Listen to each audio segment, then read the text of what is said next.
నన్ను తీసుకురమ్మని పోలీసుల్ని పంపించారంట కదా? పంపించాను. మా సార్ ఇక్కడే ఉన్నారమ్మా. మీ సారా? ఎవరు? ఏంటే నేనెలా వచ్చాననుకుంటున్నావా? నువ్వు ఇక్కడ కాదో ఎక్కడున్నా వదిలేవాణ్ణి కాదో. ఒకసారి శిరీషకి ఫోన్ ఇస్తావా అమ్మా? తనని తీసుకురమ్మని మీరే ఎవరు పోలీస్ వాళ్ళని పంపించారట? వచ్చిన వాళ్ళు తన ప్రాణాలు తీయడానికి తీసుకెళ్ళుంటారు. ఇంకా నన్ను నమ్మించాలని చూస్తున్నావే? ఇంకా నీతో మాట్లాడనవసరం. అంత చేశాక కూడా హాస్పిటల్లో గౌరీని నీ మనిషితో చంపాలని చూశాక కూడా మా అత్తయ్య మాటలకి విలువిచ్చి అప్పుడు కూడా నిన్ను చంపకుండా తప్పు చేశాను. ఆ తప్పుని ఇప్పుడు సరిదిద్దుకుంటాను. నీ ప్రాణాలు తీసి నీకు మరో తప్పు చేసే అవకాశం లేకుండా చేస్తాను. గౌరీ కళ్ళు తెరిస్తే నిజమేంటనేది నీకే తెలుస్తుంది. నా మాట వినన్నయ్యా. గౌరీ పేరు చెప్పి మళ్ళీ తప్పించుకుందామని చూస్తున్నావా? గౌరికి జరిగిందంతా తెలుసు. ఆ కస్తూరి తనని ఎన్ని బాధలు పెట్టిందో, నాన్నని తరిమి తరిమి ఎలా హింసించిందో అన్ని గౌరికి తెలుసు. నిజమేంటి అనేది ఎవరు చెప్పాల్సిన అవసరం లేదు. అబద్ధాలతో మమ్మల్ని మోసగించి అందరికి దూరంగా నువ్వు పారిపోయినప్పుడే అప్పుడే అర్థమైంది నిజం ఏంటా అని. నిజమన్నయ్యా, నేను పారిపోయి రాలేదు. వేరే వాళ్ళు నేను నా పరిస్థితి చెప్తున్నా వినకుండా బలవంతంగా ఇక్కడికి తీసుకొచ్చారు. చాలా పో. నీ మాటలు నమ్మి ఇప్పటిదాకా నేను బతకనివ్వడమే బోనస్. ఇంక నువ్వు బతికే ఛాన్సే లేదు.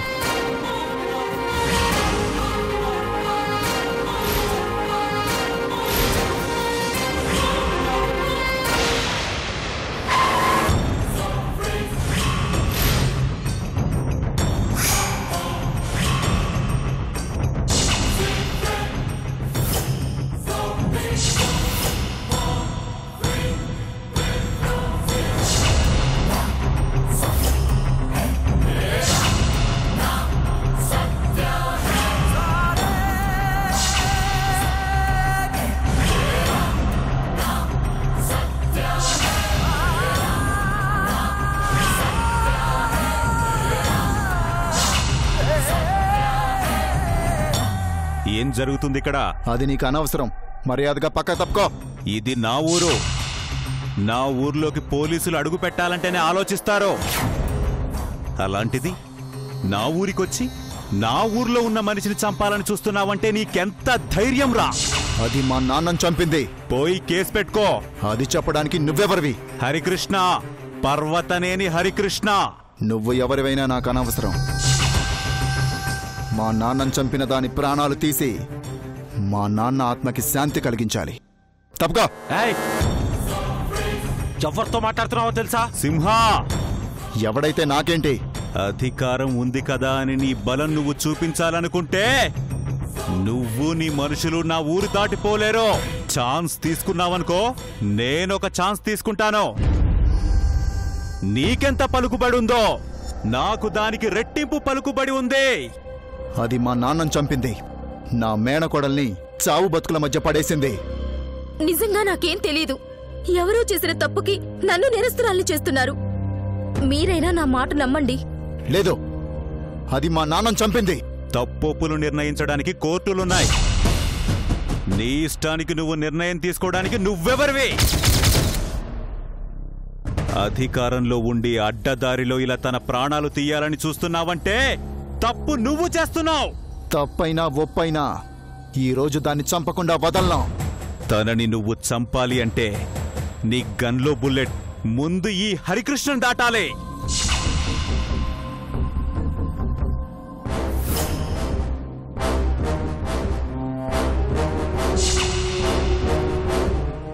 ఆమె ఎవరైనా ఇప్పుడు నా ఊర్లో ఉంది. నిజంగా తప్పు చేసుంటే కేసు ఫైల్ చేసి కోర్టుకు రా. తనని కోర్టుకు నేను పంపిస్తాను. నీ ఊర్లో ఉంటేనే కదా నీ మనిషి. బయటికి పంపించాయి, అక్కడే చూసుకుంటాను. బయటికి పంపిస్తే ఇదే తప్పు అక్కడ చేస్తావు, అంతేగా? నీ ఇష్ట ప్రకారం ఇక్కడ జరగడానికి ఇది నీ స్టేషన్ కాదు, నా ఊరు. నా ఊర్లో ఉండగా నువ్వు తనని ఏమీ చేయలేవు. న్యాయంగా రా, న్యాయస్థానం దగ్గరికి వస్తుంది. ఈ రోజు అది నా చేతుల్లో చస్తుంది.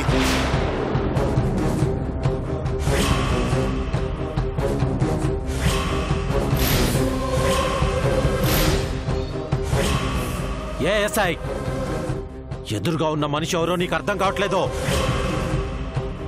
పర్వతనేని హరికృష్ణ. ఆయన అంటే ఒక్కడి కాదు, ఈ ఊరు. ఆయన మాటకెదురు నిలబడితే ఈ ఊరికెదురు నిలబడ్డట్టే. మా అన్న ఈ ఊరి దేవుడు. ఆయన మాట కాదని ఈ ఊరు జనం ఊపిరి కూడా పీల్చరు. అలాంటి మా అన్నని కాదని నువ్వు ఈ అమ్మాయిని ఏమన్నా చెయ్యాలనుకుంటే నీ శవం కూడా ఈ ఊరు దాటెళ్ళదు.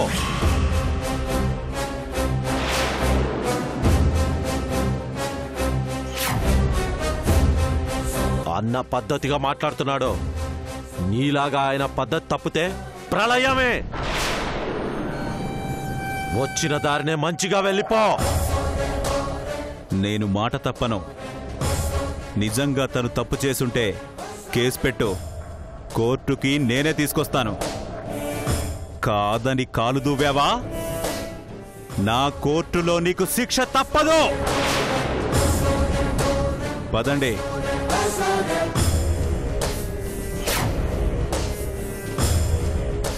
ఆగండి.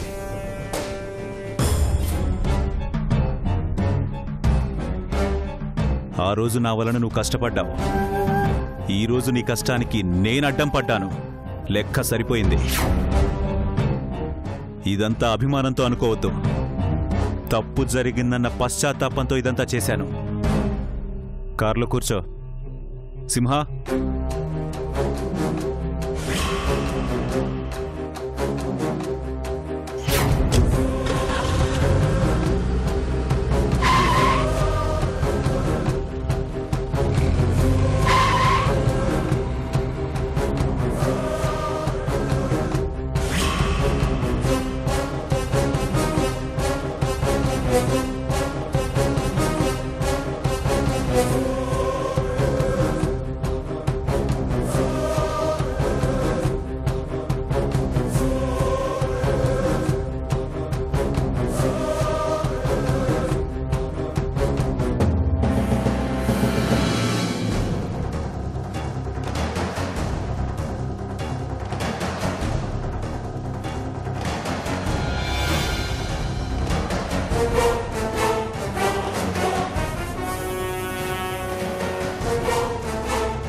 శిరీష,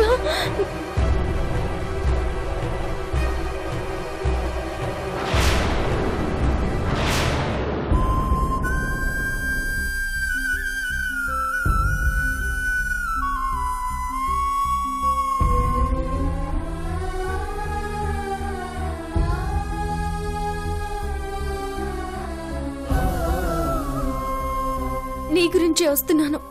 నిన్ను తీసుకెళ్లిన వాళ్ళు పోలీస్ వాళ్ళు కాదని మీ అత్తయ్య గారు ఫోన్ చేశారు. అవునండి, బయటికి తీసుకెళ్లి నన్ను చంపాలని చూశారు. సమయానికి మీ అన్నయ్య గారే వచ్చి నన్ను కాపాడి తీసుకొచ్చారు. ఏయ్, ఎవరు ఎవరికన్నాయా?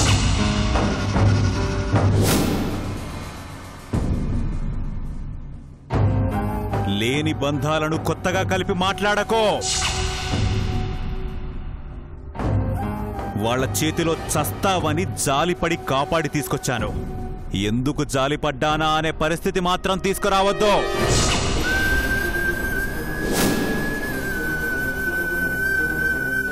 ఊరికి కొత్తగా వచ్చావు, తెలిసి తెలియకుండా మాట్లాడకు. అది కాదండి, మీరు సుభద్ర గారికి... ఏయ్, ఏమీ కానో.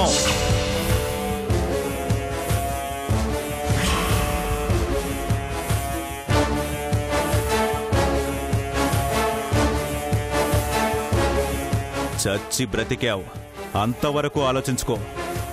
కానీ అది వదిలేసి లేని బంధాల గురించి, అనవసరమైన మనుషుల గురించి మాట్లాడకో.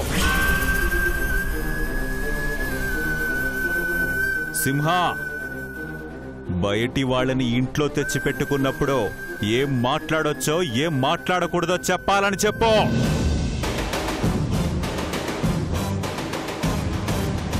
ఛీ అన్నా, నా అని చెప్పుకుంటూ తిరగొద్దని చెప్పు.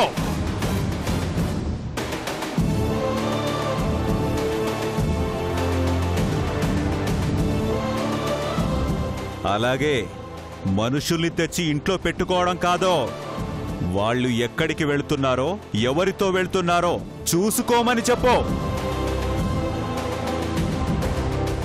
ఈ ఊరికి వచ్చిన అమ్మాయికి ప్రమాదం జరిగింది అంటే ఆ చెడ్డ పేరు, పరువంటే తెలియని వాళ్ళకు కాదో, ఈ ఊరికి. ఎవ్వరి వలన ఈ ఊరికి చెడ్డ పేరు రాకూడదో, వచ్చే పరిస్థితి వస్తే మాత్రం చూస్తూ ఊరుకోను. వాళ్లకెలాగూ పద్ధతులు తెలియవు, ఇంట్లో పెట్టుకున్న వాళ్లనైనా పద్ధతిగా ఉండనివ్వమనో.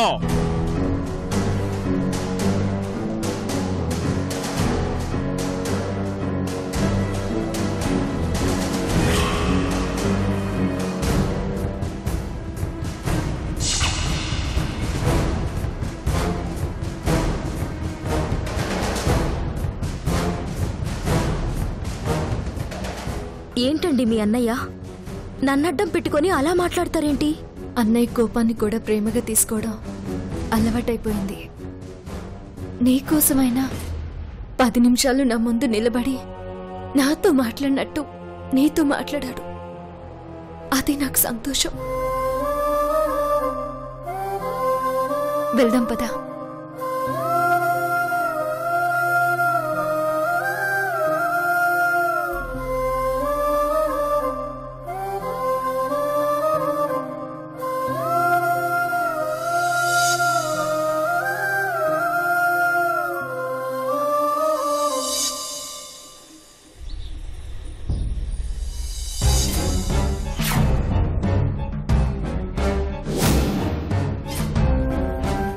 సమయానికి అన్నయ్య వచ్చాడు కాబట్టి సరిపోయింది, లేదంటే వాళ్ళని ప్రాణాలు తీసేవాళ్ళు కదూ.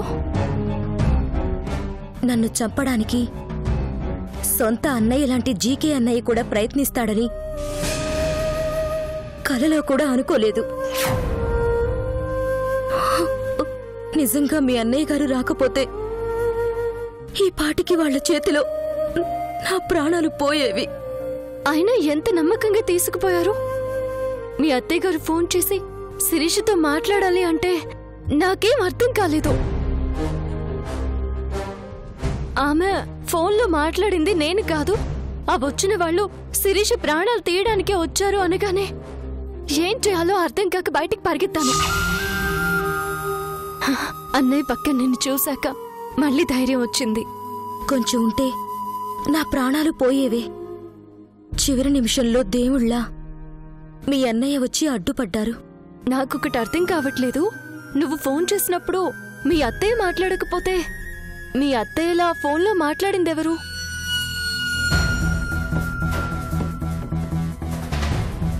అక్కడ మా ఇంటికి శనిలా కస్తూరి అని ఒకటుంది. అదే దీనంతటికీ కారణం. చేయని తప్పుకి శిక్షను అనుభవించాల్సిన కర్మ పట్టింది నాకు. నా అనుకున్న వాళ్ళందరికీ శత్రువుని చేసి చివరికి నా ప్రాణాలు తీయాలని కక్ష కట్టి ఈ స్థితికి తీసుకొచ్చింది. మీ అత్తయ్య గారు చెప్తే ఏమో అనుకున్నాను. జరిగింది చూస్తుంటే నువ్వు చాలా ప్రమాదంలో ఉన్నావనిపిస్తుంది. వద్దు, నువ్వెక్కడికి వెళ్లాల్సిన అవసరం లేదు. ఇక్కడే ఉండిపో. నీకే ఇబ్బంది రాకుండా నేను చూసుకుంటాను. చెయ్యని తప్పుకి నేనెందుకు చాటుగా బతకాలండి? తప్పు చేశావని కాదు, పరిస్థితి ప్రమాదకరంగా ఉన్నప్పుడు మనమే తప్పుకుని పోవాలి. చెడికెదురుగా వెళ్లడం కంటే తప్పుకుని పోవచ్చు కదా అంటున్నాను, అంతే. తప్పుకుంటుంటే తప్పించుకొని తిరుగుతున్నాను అంటున్నారు. పాండవుల అజ్ఞాతవాసాన్ని చేతగాని తనమనుకున్న కౌరవులు ఏమయ్యారు? నువ్వు తప్పించుకున్నావనేవాళ్ళు అదే అవుతారు. నీ టైం స్టార్ట్ అయ్యే వరకు నువ్విక్కడే ఉండు. చిచి, అసలు ఆయన మనిషేనా? తలుచుకుంటుంటేనే ఒళ్ళంతా కంపరం పుడుతోంది. ఏమైందిరా? ఇంకా ఏం కావాలక్క? ప్రతిరోజు ఉండేదే కదా. ప్రతి సంవత్సరం ముందు ఆయన పొలం తడిచాకే మన పొలానికి నీళ్ళు వదులుతారు. ఈ సంవత్సరము అంతే. ఆయన కోపానికి మన నష్టపోయే చాలక మన పొలాలు కూడా నష్టపోవాలా? సరేలేరా, ఆయనకి నచ్చినట్టు చేయి నువ్వు. ఆ తర్వాతనే ఇస్తాడుగా. ఏంటక్క ఇచ్చేది? ఏమన్నా దానం చేస్తున్నాడా? అక్కడే విషయం తెలుసుకుందాం అనుకుంటే నీ వల్ల, కేవలం నీ వల్ల ఆగిపోయాను. ఆయన ఏమన్నా అంటే నువ్వు తట్టుకోలేవుగా. అదేంటి? పొలానికి నీళ్ళిచ్చే విషయంలో కూడా ఆయనంత కఠినంగా ఉంటారా? ఆ కోపం మా మీదే. ఊరందరి కష్టం తీర్చే మా అన్నయ్యకి మా కష్టాలు కనిపించవు. ఊరి విషయంలో చెడులో కూడా మంచిని చూడగలిగే మా అన్నయ్యకి మా విషయంలో మాత్రం మేం మంచి చేసినా ఆయన దృష్టిలో చెడే అవుతుంది. ఎందుకలాగా? సొంత చెల్లెలు తమ్ముడు మీద ఎన్నాళ్ళీ కోపం? ఆ కోపం అలా పెరిగిపోతూనే ఉంది. ఆ కోపం చల్లారి మా అన్నయ్యకు మా మీద ప్రేమ కలిగే రోజు ఎప్పుడొస్తుందో తెలియడం లేదు. తప్పకుండా ఆ రోజు వస్తుందండి. రాదు. అలాంటి రోజు మా జీవితాల్లో రాదు.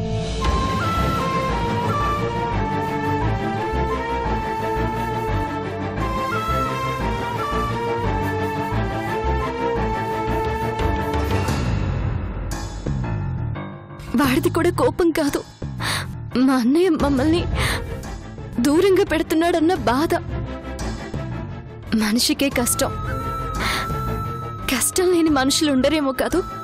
కష్టం లేని మనిషుండడు, అలాగే తీరని కష్టమూ ఉండదు. మీ కష్టమూ తీరే రోజొస్తుంది.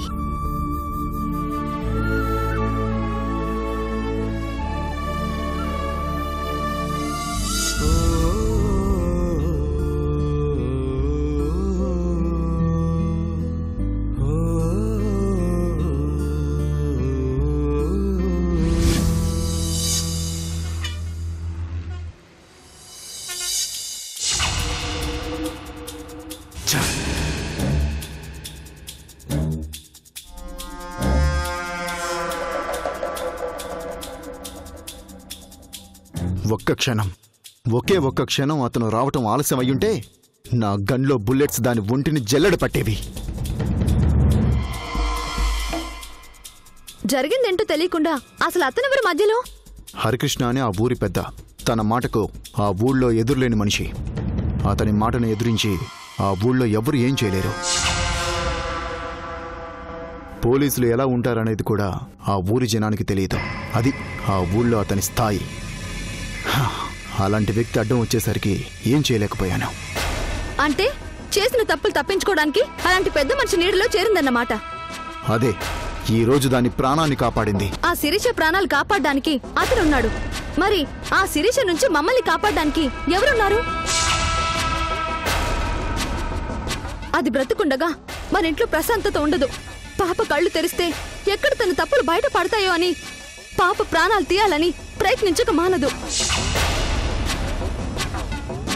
పాప ప్రాణాలకు అడ్డం వచ్చారని ఆ రోజు తండ్రి లాంటి అంకుల్ ప్రాణాలు తీసిన దాని చేతిలో ఈసారి ఎవరు ప్రాణాలు పోతాయో అని క్షణక్షణం భయపడుతూ బతకాల్సిందేనా? ఈ రోజు తప్పించుకున్నంత మాత్రాన దాన్ని వదలను. దానివల్ల మా నాన్న నష్టపోయాం. ఇంకో నష్టం మన ఇంటికి జరగనివ్వను. అది నా చేతిలో చావక తప్పదు. ఈ రోజులా ప్రతిరోజు అదృష్టం దాని పక్కనే ఉండదు. కానీ దాని చావు కోసం నా గన్లో బుల్లెట్స్ సెకండ్ ఎదురు చూస్తూనే ఉంటాయి. నాన్నను చంపాలని చూసిన రోజే అది చావాలి. ఇప్పటి వరకు అది బతకడమే బోనస్. చస్తుంది. అది నా చేతిలోనే చేస్తుంది.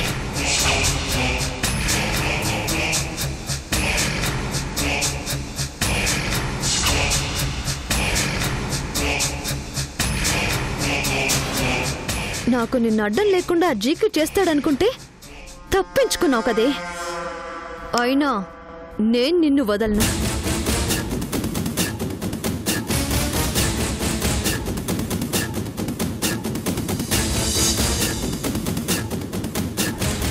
ఏంటి నీ అరచకాలు? నీ రాక్షసత్వానికి అంతం లేదా? చేయాల్సిందంతా చేసావు. శిరీష్ నీ ఇంటికి దూరం చేసావు. అది చాలదన్నట్టు ఎక్కడో దూరంగా బతుకుతున్న దాన్ని కూడా బతకనివ్వవా? అయ్యో, ఇప్పుడు నేనేం చేశాను అత్తయ్య? నా మీద అలాంటి అబ్బండాలు వేస్తున్నారు. ఏం చేసావో చేసిందని నీకు తెలీదా? శిరీష ప్రాణాలు తీయాలన్న నీ ఆశ తీరలేదని నీ కసిని జీకే ద్వారా తీర్చుకోవాలని చూస్తున్నావా? తండ్రిని చంపింది అన్న భ్రమలో ఉన్న జీకే కోపానికి శిరీషని బలివ్వాలని చూస్తున్నావా? అసలు నా ఫోన్ తీయడానికి నీకెంత ధైర్యమే? పైగా నాలాగా మాట్లాడి శిరీష చావుకి నన్ను కూడా కారణం చేయాలనుకుంటున్నావా?